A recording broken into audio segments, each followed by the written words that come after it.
What is the transformation you are promising the client?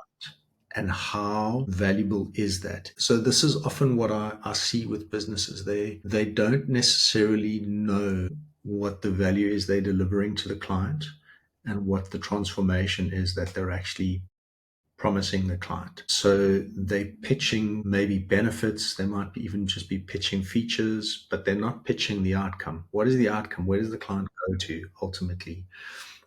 And that stuff is super, super important. He said, the heart of your business is value creation. He said value sits at the heart of what you do. And he said, if you think about it, a client will only do a business exchange with you if they perceive the value. If they don't perceive the value, they're not going to buy from you.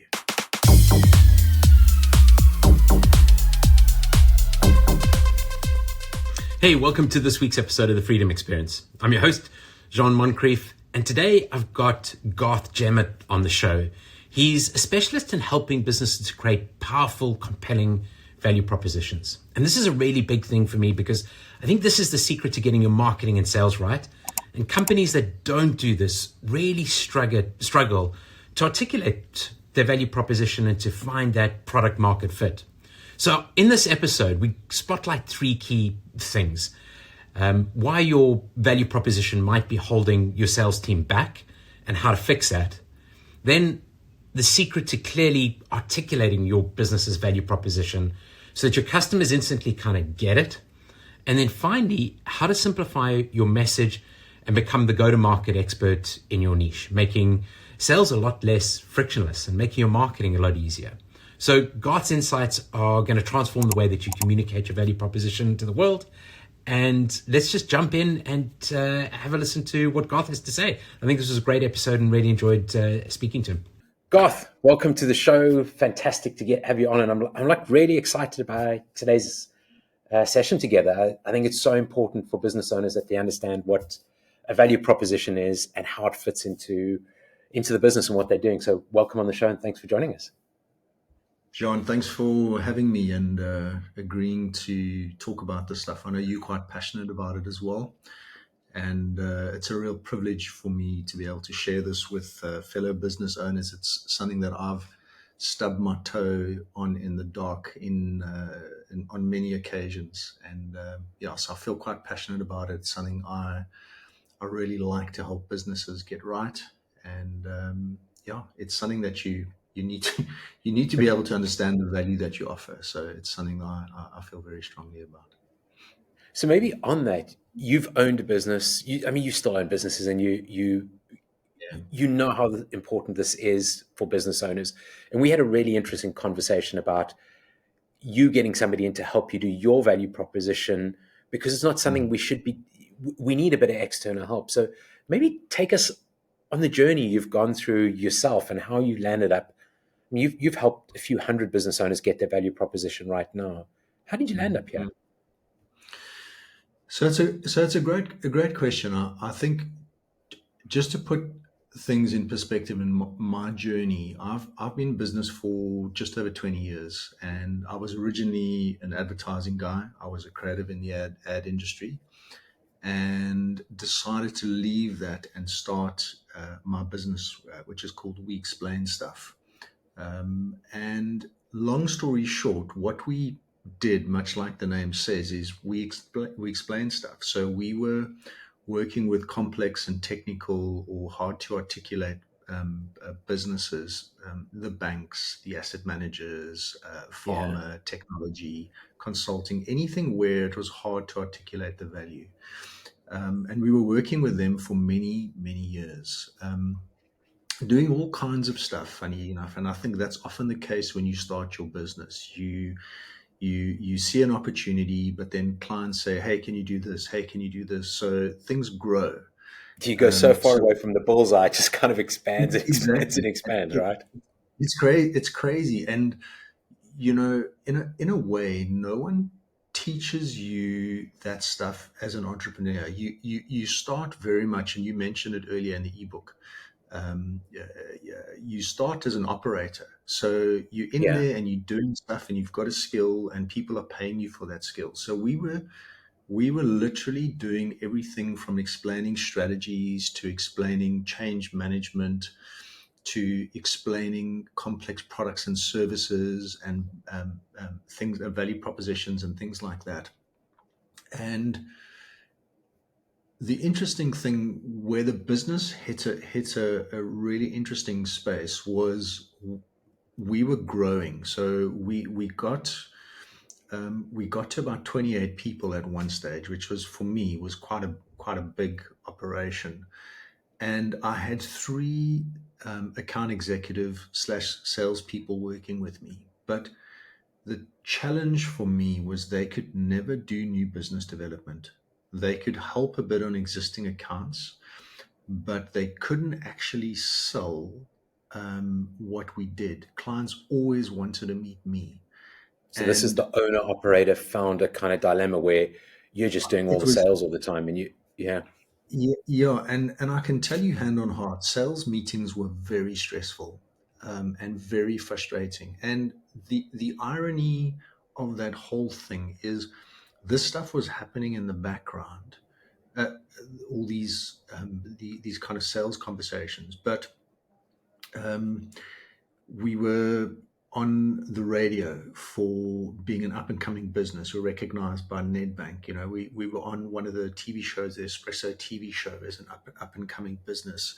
So had a couple of speaking engagements, and so all of these things are happening. And on the surface, it sounds rosy, but yeah. behind the scenes, as the founder, you're meeting with your sales team, and you're going, "Why the hell can these guys not actually sell this business?" And I remember reading books on strategic selling. I looked at some Miller Hyman stuff, and reading all kinds of stuff around that. But never at any stage did I ever realize that the value proposition was actually baked into my head, and it wasn't articulated in a simple way that my sales team could actually share with the client. So because we were a creative business or creative consultancy, we were selling our capabilities instead of selling our value.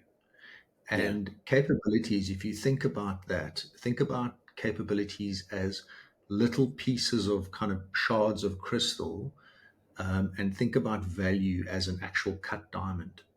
You know, a pile of crystal is very different to a cut diamond, which has shape and form and structure.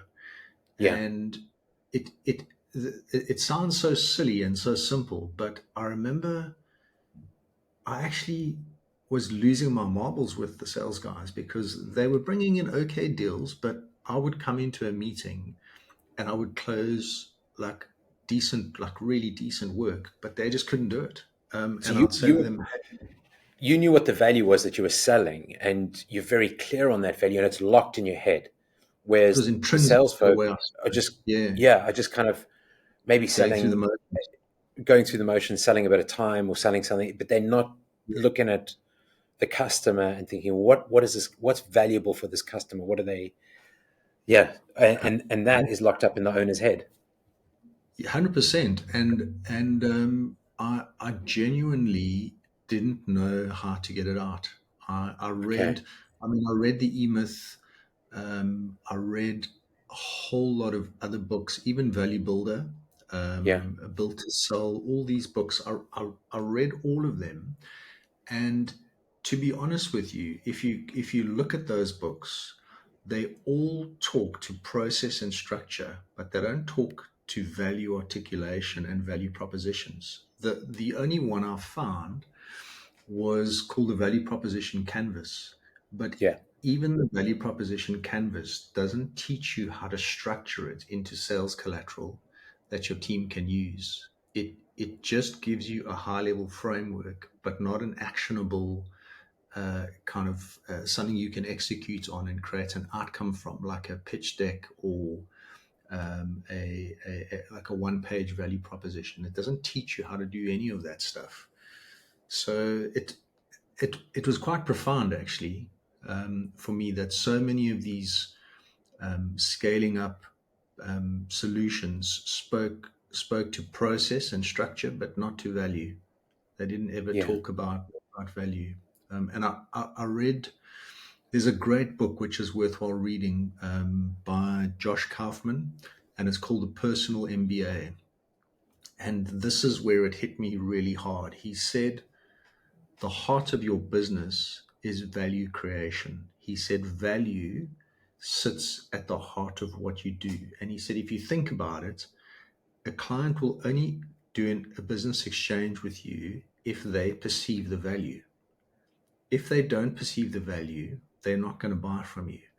So he says the whole business should be built around being able to articulate that value and being able to scale that value. And Yeah. the trick happens with us as founders. Only we can articulate the value, and we end up doing stuff almost intrinsically, but we don't know how to pass that on to others in a way that is teachable. So we put together long-winded pitch decks and all kinds of things.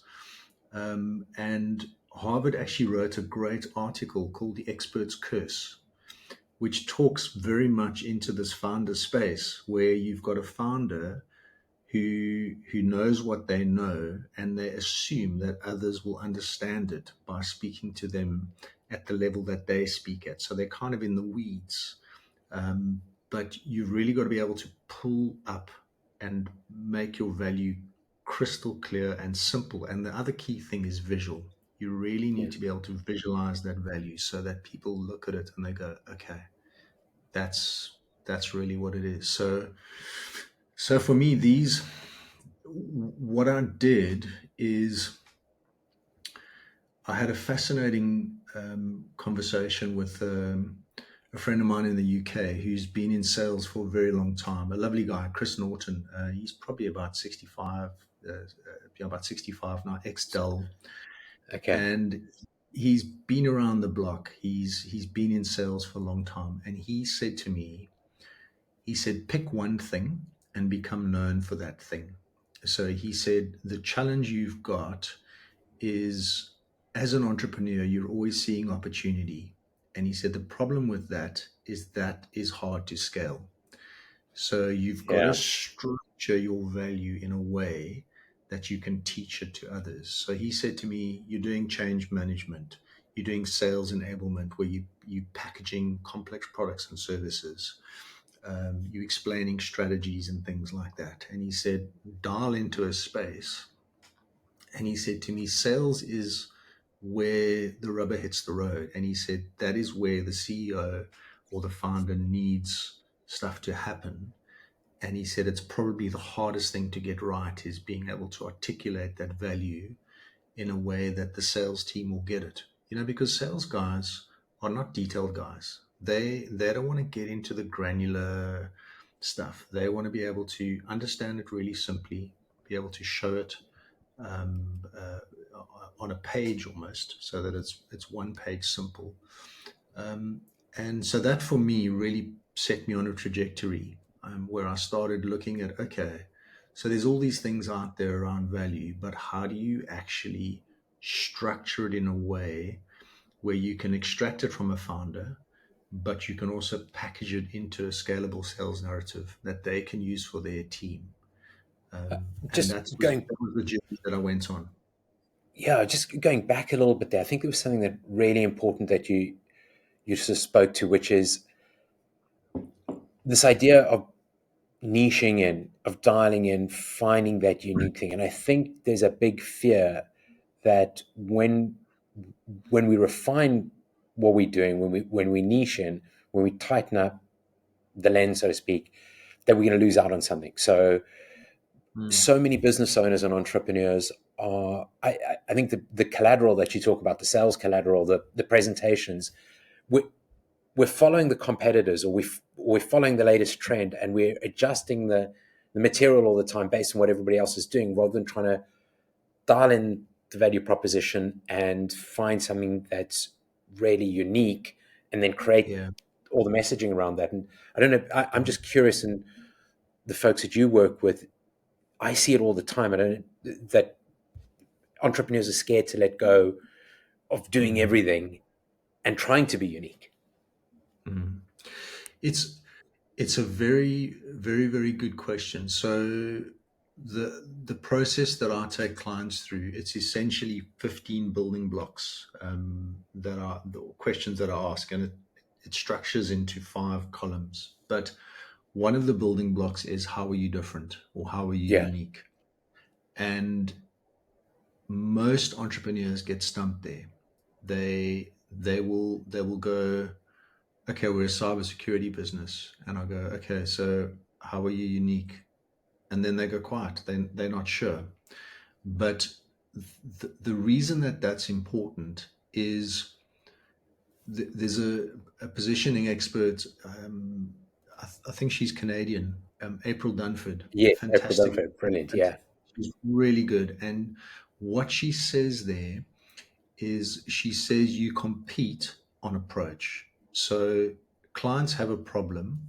How is your approach different to competitors?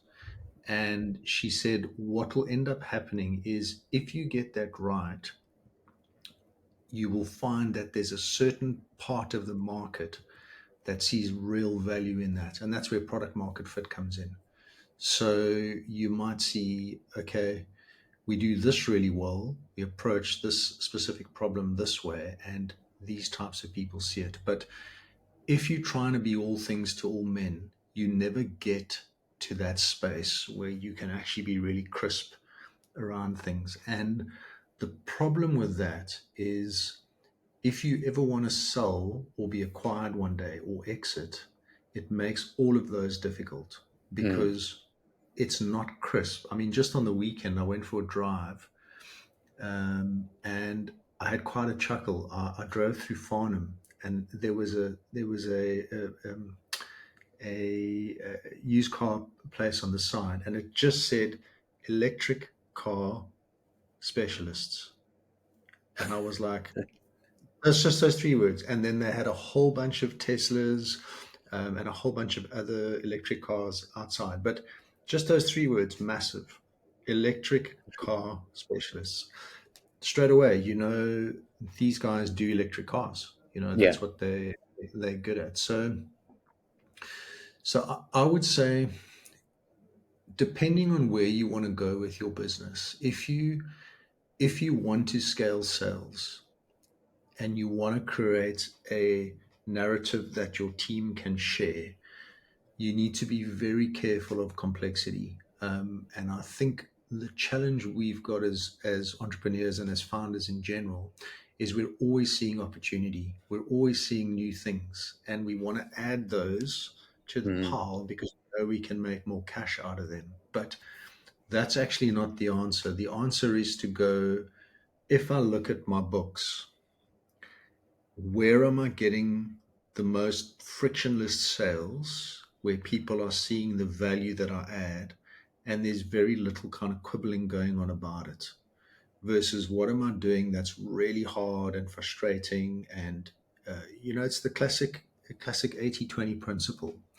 Yeah. um, but we're all guilty of it, every single one of us as founders. I don't We struggle to help ourselves, so um, the thing with niching and being specific is, you actually get incredible authority when you're in the room, because people know these guys are um, electric car specialists, or they are cybersecurity specialists for um, you know SME service based businesses in their first 3 to 5 years or 10 years or whatever.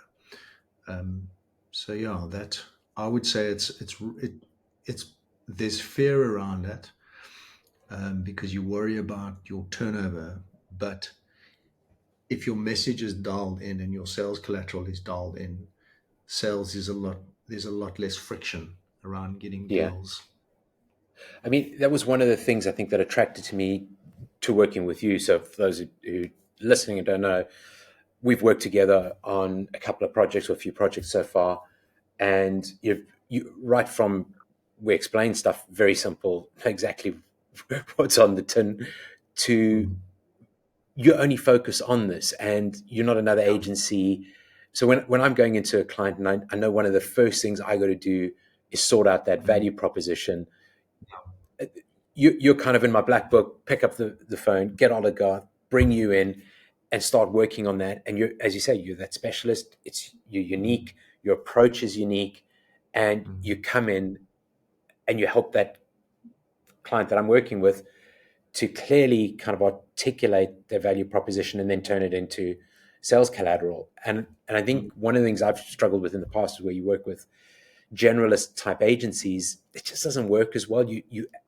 That specialist is so valuable. And I think that's how, I mean, you've seen that with your own business, but as you said, when you walk into the room, you're the specialist, the person who knows value. You know, when I think about value proposition, I think about Garth. And I think that's where you kind of want to be in a business, regardless of whether you're cybersecurity or you're real estate or whatever it is. What's that niche that when you walk into the room, as you said, you're seen as the expert in that space? People are prepared to pay more and they value what you deliver. It's Yeah, I think you're so right there, and there's the key with becoming really focused is, to your point, you start to see the problem very quickly. So I one of the first things I do when I engage with a client is I'll look at their website, I'll look at some of their sales collateral, and I'll see if stuff is landing. And one of the quickest ways to do that is, can the value be articulated on a page? Can you show some kind of story or some kind of visual or graphic or diagram, obviously with a value statement, that when a client looks at it, they go, okay, your value is clear. And the mistake I see a lot of the time is, especially in marketing agencies and advertising agencies, is they want to put a beautiful picture, they want to put some nice warm fuzzy copy on it, which is great, but that's not actually explaining the value or articulating the value. You need to be able to really show in its simplest formats. Like the framework that I use, it's called from to through. So okay. you take it from here to here through this. And that's really it. It's that before and after. What is that? What are you actually delivering for somebody? Not what are you selling, what are you delivering? Like, what's the outcome that they get? Yeah. And it's what I really like about that approach, where you work with founders and you ideate and you draw that stuff out, is you can see in the meeting the lights are going on. People go, yeah, that's really great. I mean, I did a workshop. I'll never forget this. Just when COVID ended, I caught a train up to Reading, and I met who it was a SME that was doing really really well in the um, digital marketing space. Long story short, about 30 minutes into the ideation session, I see one of the head of sales kind of scowling at me over the table, and he's a kind of big bloke. I mean, he's a guy named Pete, lovely guy, fantastic guy, and he looks like a Viking. I mean, he's got this massive beard, and he's probably about 6'4", and he's a really big bloke. So I'm doing the ideation session, and I say, Pete, are you all right? I'm thinking I've offended him or something, and he says, no, I'm peed off. So I said, with me? And I'm thinking, what have I done? And he said, no. He said, with myself. He said, we should have done this ages ago. He said, I'm sitting here. And he said, all you're doing is asking questions which are making me think. And he said, you're mapping things out. And he said, lights are going on all over the show. And he said, we've been fumbling around in the dark for so long, and what we just needed to do is because it's literally a 90-minute conversation, just to kind of get the ideation down, just have a 90-minute conversation, and I can already see the gaps, I can see the mistakes I've made. So that's very different. That's a very very different approach to kind of just putting brochureware or whatever together. That's not really Yeah. getting down to the heart, the kind of the nugget of what the business is actually about. And again, just going back to sales guys don't want warm and fuzzy. They need to close deals. So they want to put stuff in front of a customer where the customer goes, okay, I get that. I really this is a complex product or service, but I can see exactly why you guys are unique in your approach and the value that you add.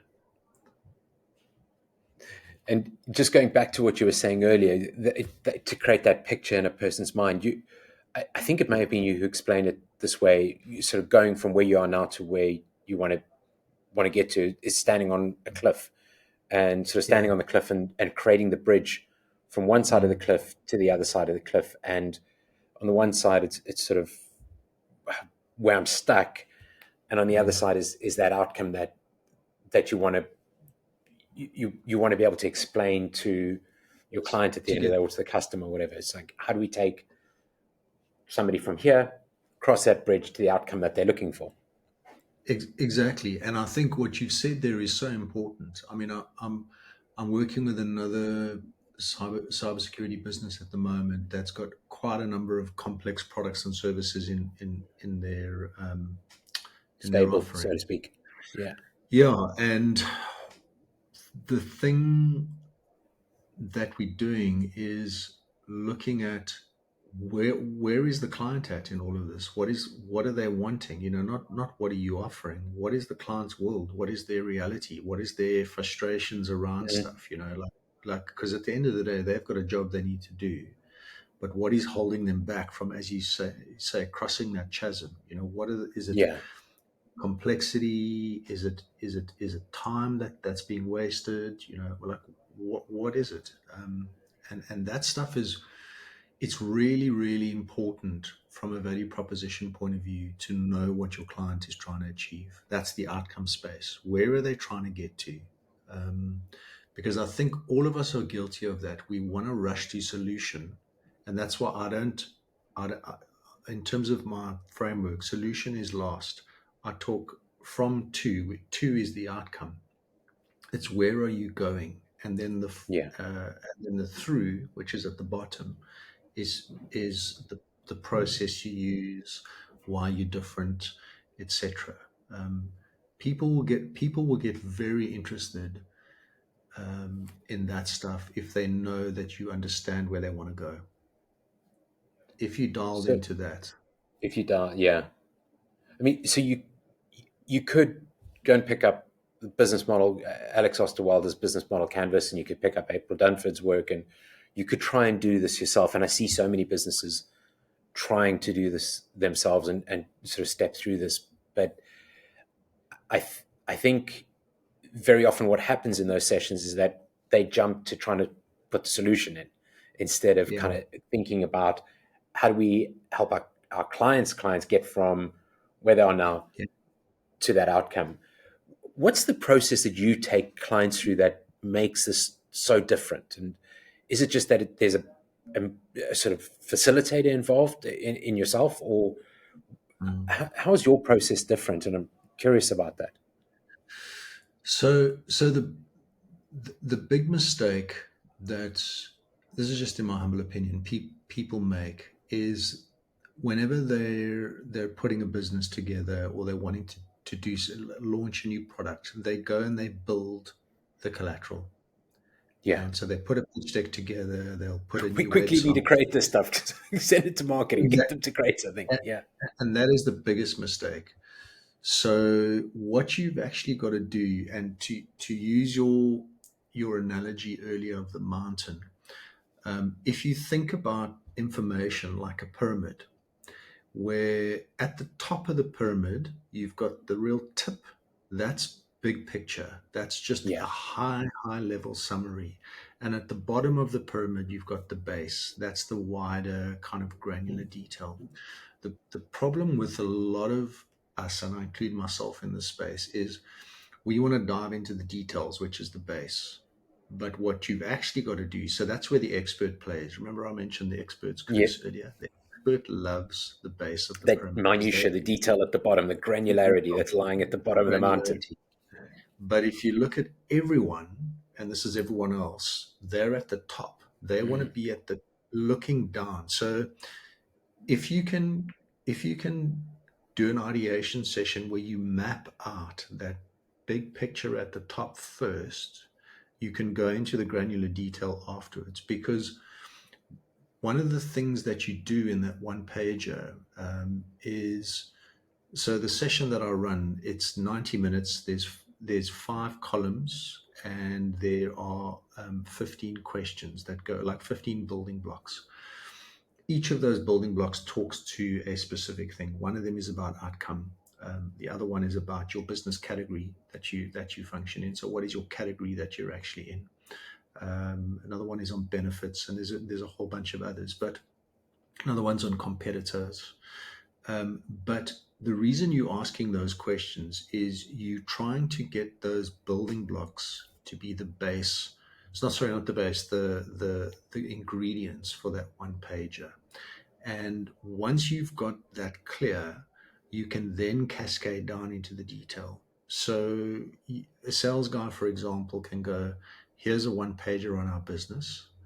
And if you want to know more detail on it, here is the interactive sales aid that works with it. So we create interactive sales aids, which, think of it as a sales aid that navigates like a website. It's got buttons and stuff that you can move between things. But those building blocks are pretty fundamental. They are the essence of value creation. So, and what's nice about them is once you've answered them, the next phase in my process is to use the recipes. So I've got recipes or formulas or frameworks for building a pitch deck, building a webinar presentation, building a one pager, building an explainer video, etc. So I'll show you the order to use those blocks to actually create the best outcome. Because you kind of basing it on first principles. You're going right back to the basics, and you're going, right, much like Lego blocks, let's see what we're going to build into this value proposition. And then once we've got that one page right, it becomes the blueprint for everything else. So you use that almost as your golden standard in a way, or your That's cornerstone. the cornerstone. I mean, in most Everything. cases, the kind of business owners, we're putting the cart before the horse, so to speak, where let's go and create a pitch deck, or let's create the sales collateral or whatever, but we're missing that one pager that is, here's how you get from here to here, and that's kind of the journey, or how you're going to cross from one side of the canyon to the other for the client, Yeah. and then using that to assemble, and as you say, from Lego blocks to assemble all the other Mm. pieces. But we're fundamentally missing that kind of distilled down one pager, which is, Yeah. this is the value proposition of our business. Totally. And at the end of the day, value creation, which, just going back to Josh Kaufman's book, like value creation is about transformation. What is the transformation you are promising the client, and how valuable is that? If and so this is often what I see with businesses. They don't necessarily know what the value is they're delivering to the client, and what the transformation is that they're actually promising the client. So they're pitching maybe benefits. They might even just be pitching features, but they're not pitching the outcome. What is the outcome? Yeah. Where does the client go to ultimately? And that stuff is super, super important to know. Um, what I do, again, just a bit of a tip for the listeners, is ask your clients what they see as valuable in what you deliver. Because a lot of, you're not trying to do sort of woo-woo stuff here. You're really trying to get, from a psychological point of view, what is a driver for somebody working with you? What do they see that maybe you don't see? Yeah. So they might say, Jean, you're very strategic, and you can land stuff. You get stuff fast. So there already you've got a bit of gold. You know, that So makes you get out there and unique. speak to your clients, have those conversations with the clients, and try and understand where they see the value. So looking at your sort of top, there's probably a Yeah, percentage you'd go and look at, right? There's top clients that you take a look yeah. at. So you wanna look at. I mean, as part of my exercise with clients, I ask them to ask at least 10 if they can, 10 to 15 ideal clients that they work with.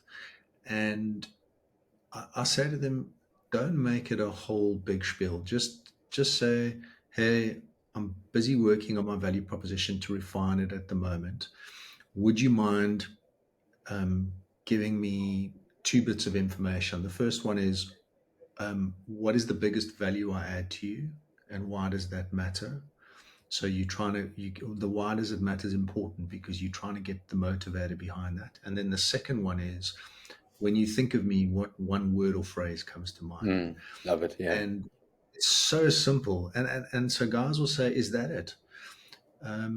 And I'm saying, yes, you don't want to, overcomplicate it and over engineer it. And then what you do is you get that information back, and then you start to look for patterns, and you go, okay, this is very interesting. Look at what they're saying here. And these guys are all in this industry or this type of business. The power of that is, if it keeps coming back to that, you can extrapolate it out. So you can actually go, right, I serve these types of clients, and this is the value that I deliver. This is the transformation that I actually bring to them. And the interesting thing, founders are very shy of asking for feedback from their clients. They feel quite, especially if they're in the consulting space. But I remember another cyber client I worked with.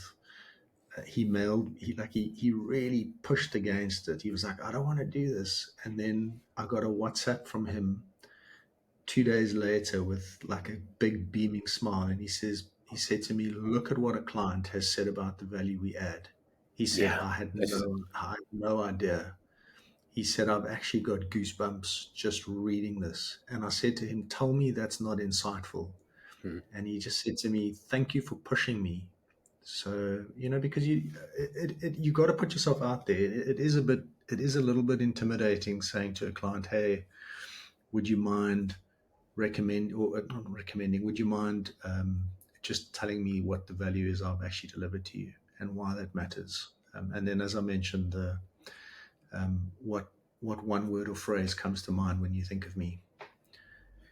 When we So started simple. this, I was just thinking on that point when we started, or before we hit the record button, we were talking about how many businesses find themselves stuck, kind of bumping against a plateau and finding it hard. Mm, They had some really good traction to start with, but getting to a point where mm, they've lost momentum because the industry and the world changes around us. mm, And one of the big kind of barriers to growth is not listening to, kind of being aware of what's going on in the market outside you. And I think just going back to what you're saying, then taking the time to speak to your customers and mm. hear what's really important to them or what they value in you. And I think that can then inform where you need to take the business to find that momentum again. It's so important. 100%. Yeah. And again, just going to what you said when we first started talking before we push record. I think it was Larry Page, and I stand corrected, from Google. Someone asked him in an interview how he stays relevant, and he said, I get up every day and I ask myself, what's here today that wasn't here yesterday, and how does that impact my business?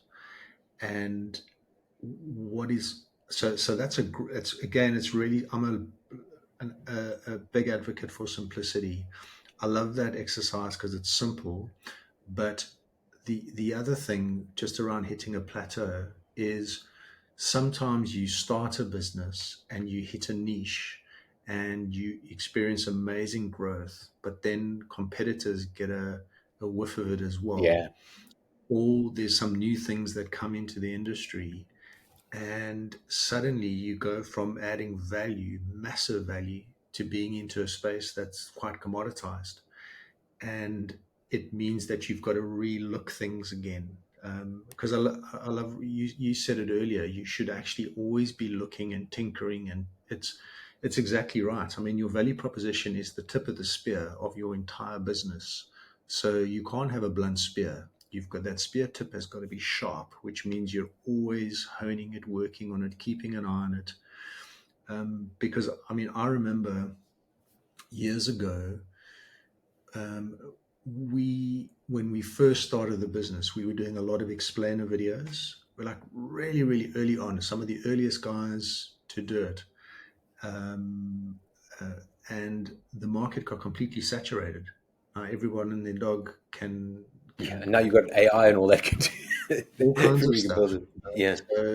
So you've got to really watch that stuff, especially as a founder. You've got to be able to keep an eye on things and go, But again, it comes what? back to what's your value proposition, getting that core kind of one page we were talking about right before you Yeah, go off and just start creating explainer videos. And those, I mean, while everybody, there's more and more folks doing that at the moment, there's still, you're pouring money into it. You're pouring money into marketing collateral, and this fundamental building block is missing, that kind of anchors all of this. And is the difference, I think, is a huge difference in terms of your competitive advantage. If you don't get this right, you're kind of looking at what the competitors are doing and jumping all over the place all the time. As you were saying earlier with yeah, the shiny object syndrome, yeah. instead of staying true to what you're really good at.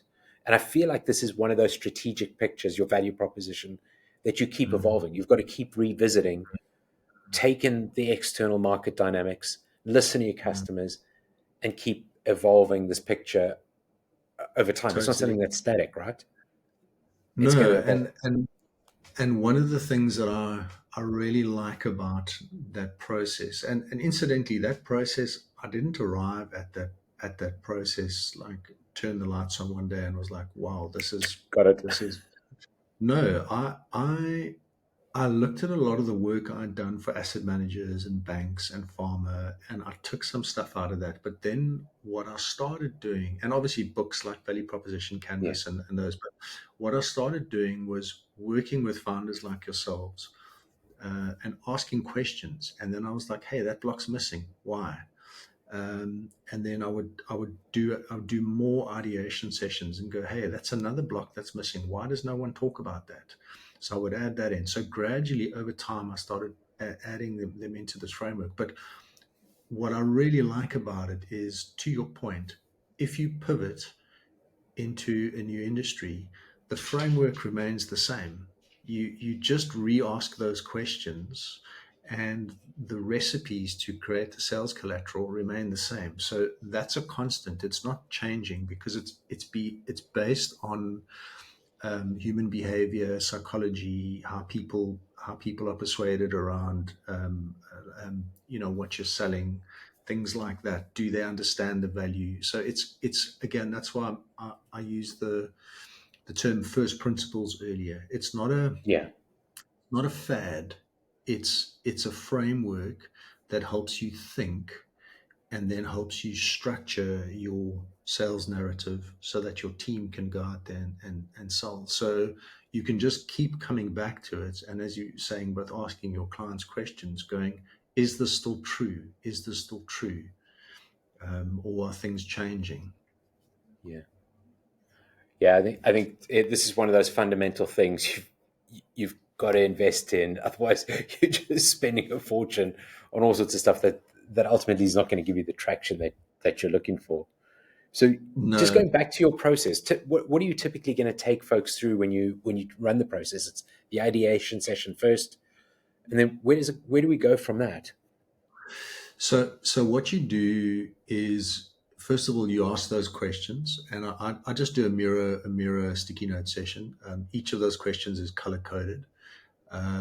Again, it's about 90 minutes. It's good if you bring in a diverse group who knows the business. So founder plus team, because they will always see things that the founder won't. And Yeah, because you're visualizing it and you're mapping it out in a strategic session, and people can actually see it, they're not interpreting it just by speaking. They're actually seeing it.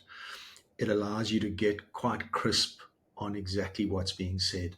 So then that is then shared post the session, and there's always light bulbs that go on and in the meeting, and then it's to say, is there any feedback on the session? So sometimes guys will share and they'll say, look, I thought about this after the session. Can we add this? All of that stuff then goes into. So I will then look at it with my team or myself, depending on capacity. And then what we'll do is we'll simplify. So Got it. we'll Yeah. actually distill it into its essence. So my process is called understand, simplify, package. So it's understand the business, simplify it into its essence, so Nice. you Yeah. can, and then package it.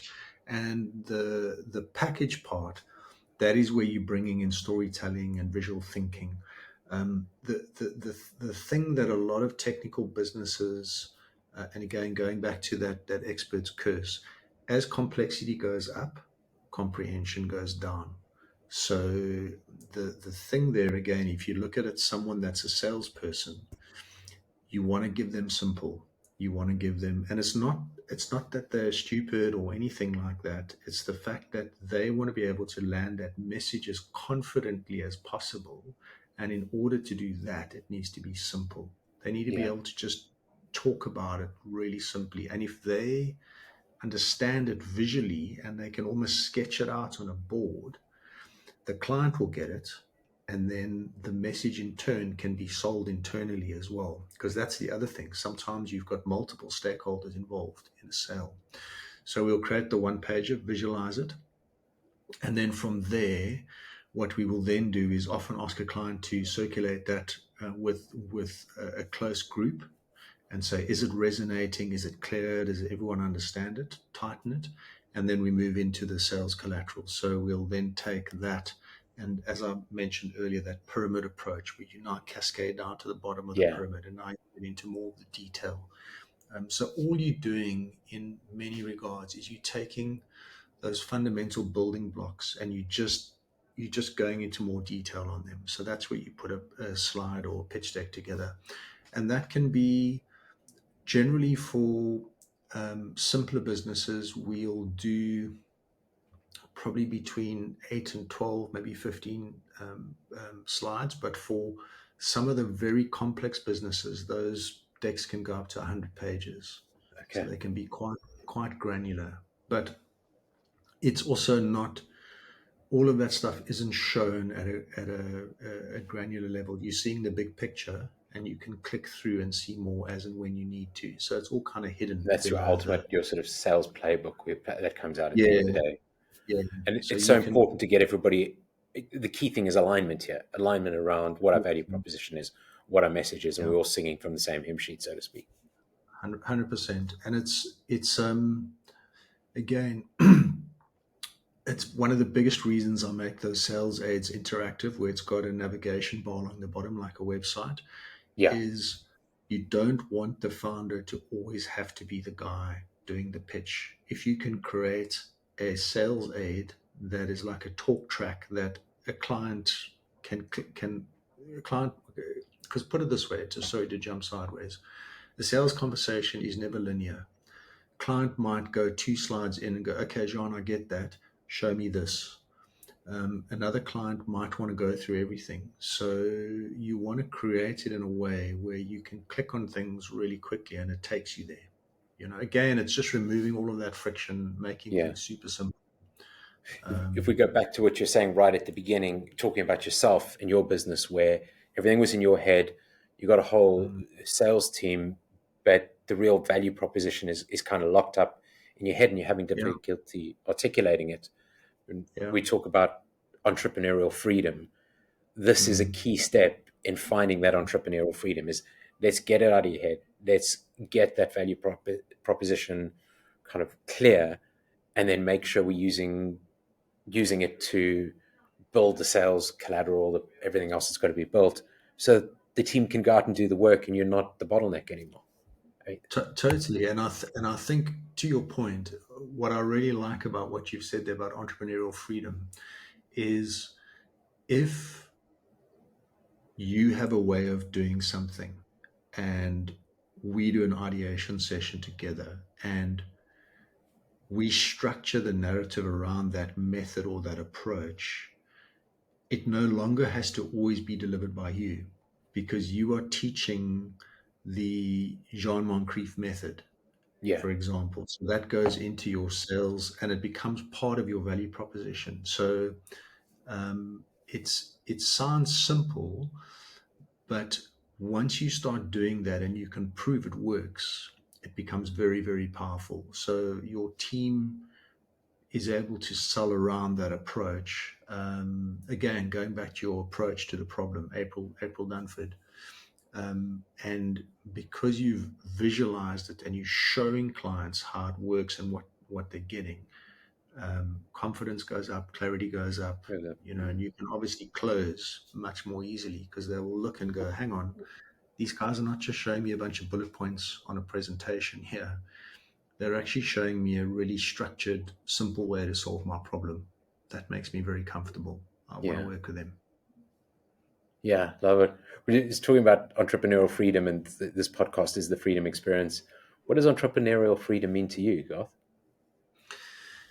Or freedom? It's a great question. I think for me, freedom for me, I think the difficulty with this stuff is I spent so many years on the hamster wheel trying to get this darn stuff right, working long hours.